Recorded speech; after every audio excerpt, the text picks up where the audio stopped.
micro, salut tout le monde. Tout d'abord, je me permets de saluer l'assistance, d'avoir bravé les problèmes de circulation, de transport et d'être parmi nous ce soir. L'intérêt que vous portez, Monsieur Maher, mon frère Jean Maher, et Saïd Oujibou, l'intérêt que vous portez au dialogue interculturel et les efforts que vous déployez pour bâtir les ponts d'amitié, de fraternité et de bien vivre ensemble font écho partout. Aussi, pour hommage à cette lumière qui vient jusqu'à nous de Jordanie, en la personne de Monsieur Victor Hachoua. Et en témoignage de mon admiration pour la façon dont vous avez su, Monsieur Jean Maher et Saïd Oujibou, dont vous avez su nous réunir, je me permets de dire un grand merci. La nécessité de limiter ma volonté, de ne pas toucher à l'essence des problèmes politiques existants actuellement en Irak et en Syrie, dont on ignore l'essentiel, à savoir la complexité sur la scène politique, m'impose de m'en tenir au grand volet de cette rencontre, le vivre ensemble.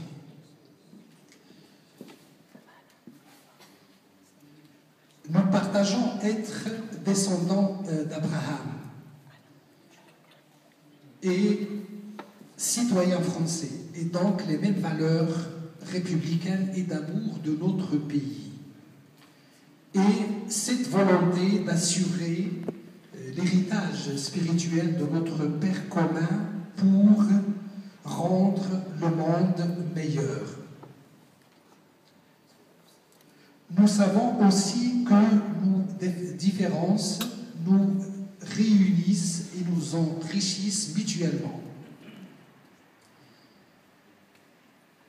Et nous voulons construire cette société de vivre ensemble, loin de tout extrémisme, loin de toutes les violences. Il va sans dire que le thème de la paix déjà développé auparavant dans le judaïsme et le christianisme est omniprésent dans le texte fondateur de l'islam. Le texte délivré par le prophète Mohammed sallallahu alayhi wa sallam est fondamentalement un message de paix et de fraternité. Dieu dit, sourate la Vache, verset 208, بعد بسم الله الرحمن الرحيم يا أيها الذين آمنوا ادخلوا في السلم كافة ولا تتبعوا خطوات الشيطان إنه لكم عدو مبين صدق الله العظيم. Ô croyants, rangez-vous tous sous la bannière de la paix et gardez-vous de suivre les pas du Satan. Il est pour vous un ennemi déclaré. Dans un autre verset, Dieu dit إنما المؤمنون إخوة فأصلحوا بين أخويكم واتقوا الله لعلكم ترحمون. Les croyants ne sont-ils pas des frères? Réconciliez donc vos frères.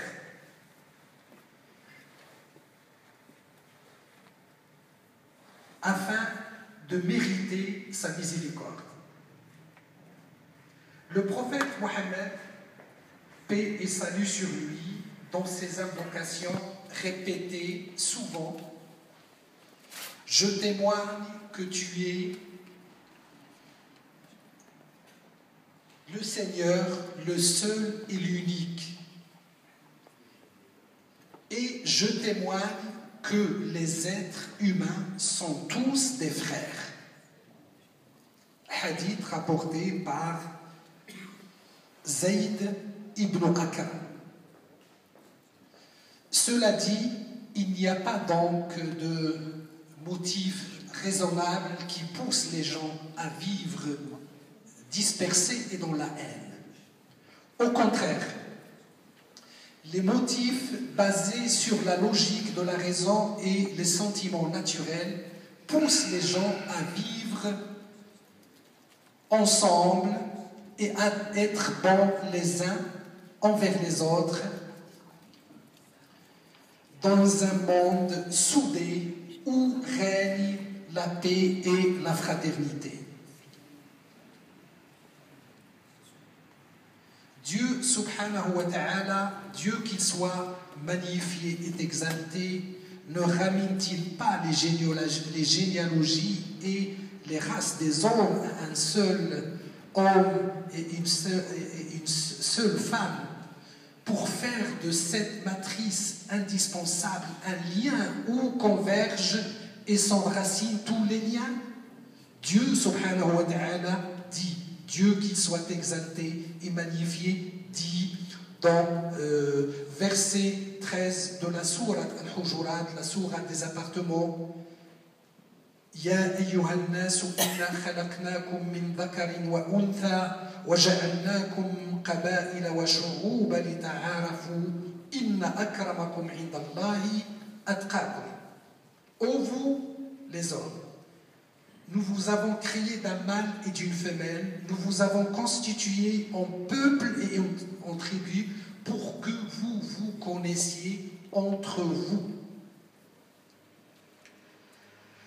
La différence entre les êtres humains et la réalité de la volonté de Dieu ne sont pas irréversibles.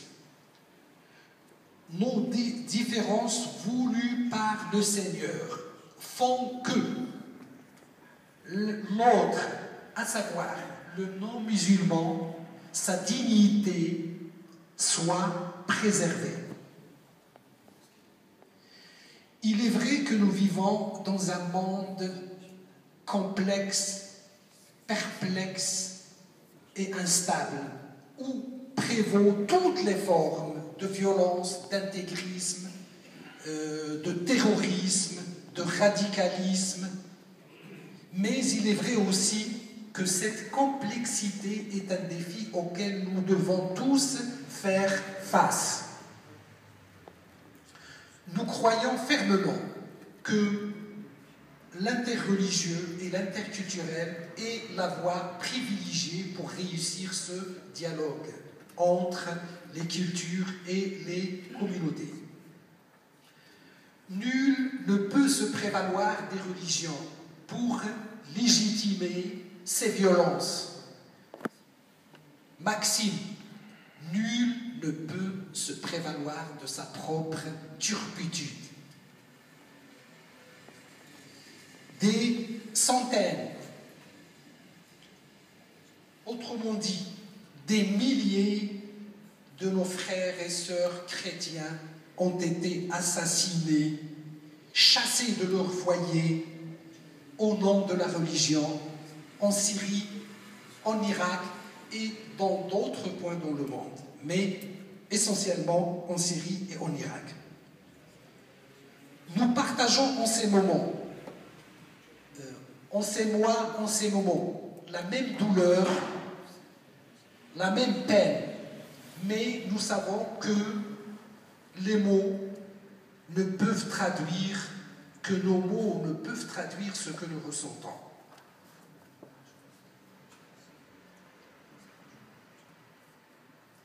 L'ère de la liberté d'indifférence est révolue.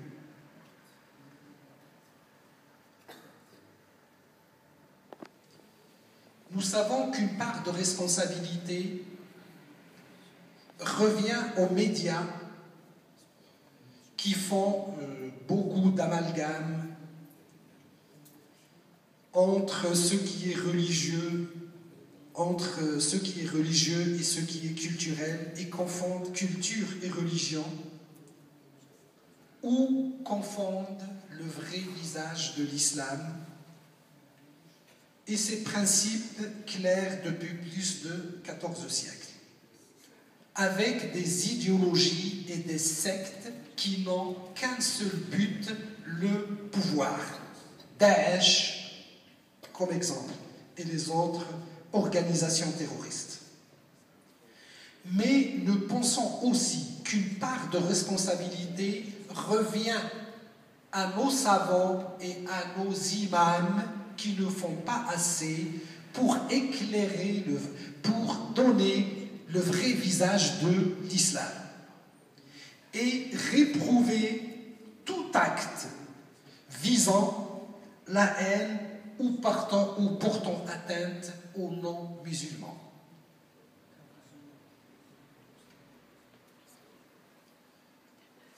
Chrétiens et musulmans, il est temps aujourd'hui plus que jamais de nous regrouper pour faire face à ces vagues de haine qui se propagent et qui demeurent malheureusement une réalité prégnante qui déchire la société.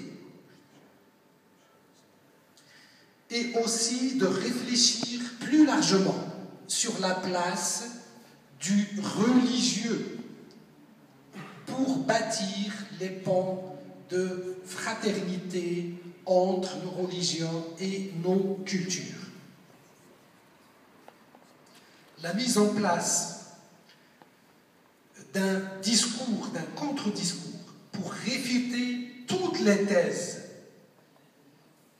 de l'islam radical, lancer des cris d'approbation contre tout acte ignominieux visant les non-musulmans, démystifier devant la presse tout acte visant les non-musulmans,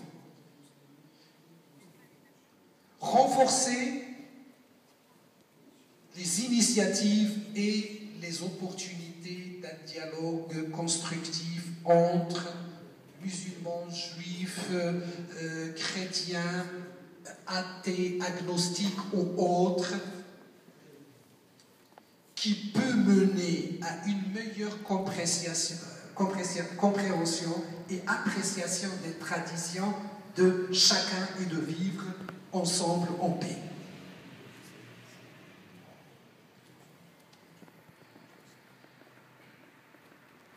Nous avons des exemples.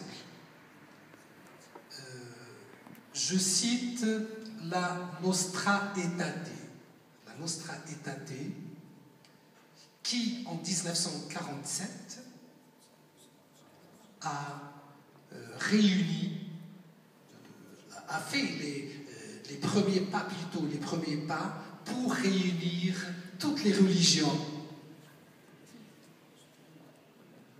En 1947 exactement,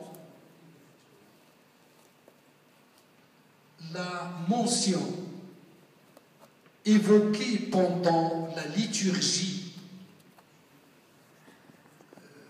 du vendredi saint a été exprimée, a été exclue, a été supprimée, qui évoquait la perfidie juive.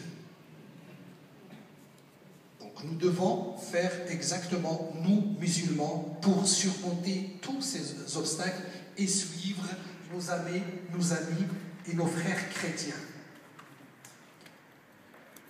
Aussi cette rencontre avec du pape Jean XXIII, avec un groupe de nos frères juifs américains venus de New York, au cours duquel, lors de laquelle il dit « Je suis Joseph, votre frère ». Donc, nous devons